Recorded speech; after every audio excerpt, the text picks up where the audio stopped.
It's 6:30 in the morning, Friday, August 5th. We are 5 weeks out from Darwin today. You're looking at, in addition to my feet, there's the stove. I've made a cup of coffee, which is sitting down there on the floorboards. To some extent, I have eaten and drunk the boat back into trim, having devoured a month's provisions.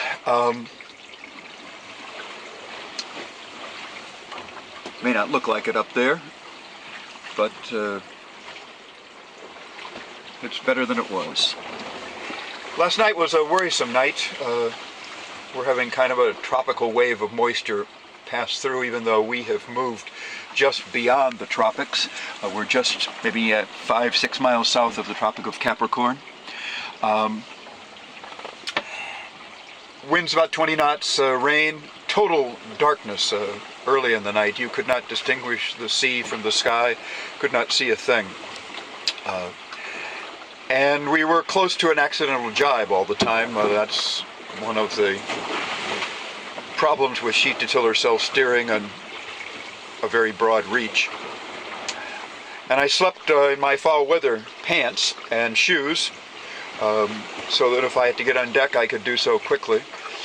In fact, it didn't happen until 5 o'clock this morning, and then we did have an accidental jibe, and I did get up there. The solution to an accidental jibe is simply to get up there and, if you can, overpower the jib sheet and pull the tiller across and jibe back. If there's too much power in the jib sheet, you have to untie it and put your foot on the sheet while you bring things back. I'm going to stand up here. There's dawn coming. Anyway, we had that. We had an accidental jibe at 5, and I stayed awake and was sitting down below. We had another one about a half an hour later. Otherwise, things are progressing. I would, not sure, we probably have about 1,700 miles to go. About 20 knots of wind, maybe 18 to 20, it varies out here. Some of the waves are a little steep. None came aboard last night, for which I was grateful. I'm sleeping under a rescue tarp, a rescue blanket, a foil rescue blanket, which keeps the water off of me.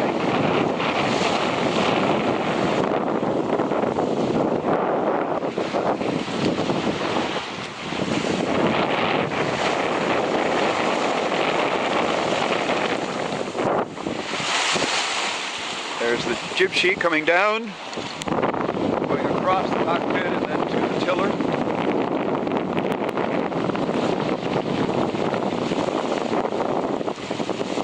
See the shock cords pulling it back to leeward.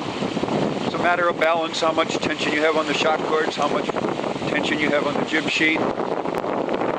One variable with the GANNET, which has been good, is the first boat I've had I've used a sheet to tiller on that has a furling jib. I had furling jibs on Hawk and Resurgam, but did never use sheet to tiller on them.